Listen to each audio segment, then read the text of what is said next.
Saya ingin bertanya dan mohon nasihatnya. Saya wanita 34 tahun. Saya sedang proses menuju pernikahan dengan seorang laki-laki usia 40 tahun. Secara agama insya Allah beliau baik, namun pendapatan laki-laki ini 4,5 juta per bulan. Kedua saya juga masih bekerja karena masih membantu keuangan keluarga. Namun saya berkeinginan untuk resign setelah menikah karena ingin fokus mengurus suami dan anak. Bagaimana menyikapi hal ini Ustaz? Apakah lebih baik saya lanjutkan proses saya dengan laki-laki ini atau lebih baik disudahi saja? Mohon nasihatnya.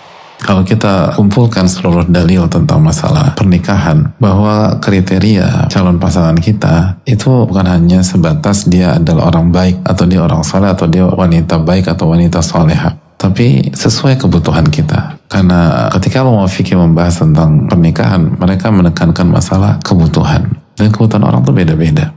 Dan kalau tidak masuk ke sosok yang kita butuhkan, gak usah dipaksa. Atau kita coba apakah kebutuhan itu bisa di backup dari sisi lain atau tidak. Tapi kalau tidak, jangan dipaksa. Dan yakin kepada Rabbul Alamin. Karena kalau misalnya dipaksa, khawatir akan banyak mudarat yang menimpa kita. Makanya itulah salah satu tantangan dalam pernikahan. Gak bisa dipukul rata. Orang tuh beda-beda. Artinya peta wanita misalnya masih gadis menikah dengan peta wanita yang sudah pernah menikah sebelumnya itu beda. Yang pernah menikah sebelumnya dan dia gak punya anak dengan yang punya anak beda petanya. Yang punya anak 1 dengan punya anak 3 petanya beda. Yang punya anak 3 dengan punya anak 13 beda. Jadi semua itu harus dipertimbangkan. Jangan main nikah aja terus selesai.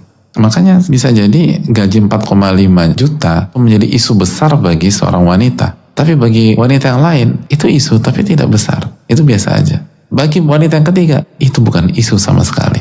Kenapa? Karena kondisi beda dan kebutuhan beda. Ya itu kita harus benar-benar jeli dan minta taufik kepada Allah Subhanahu Wa Taala. Itu yang paling penting. Pernikahan itu sangat berkaitan dengan kebutuhan. Apa kebutuhan kita sebagai wanita? Atau apa kebutuhan kita sebagai laki-laki? Beda. Jadi nggak bisa dipukul rata. Karena kondisi orang berbeda, beda. Dan nggak sama antara satu dengan yang lain. Kita harus tahu kondisi kita dan kita harus tepat dalam menentukan kebutuhan kita. Salah satu yang paling pertama yang harus kita lakukan ketika kita ingin menikah, kita harus tahu diri kita siapa. Karena kalau kita nggak tahu diri kita nggak akan tahu kebutuhan kita. Dan kalau kita nggak tahu kebutuhan kita, dikhawatirkan pernikahan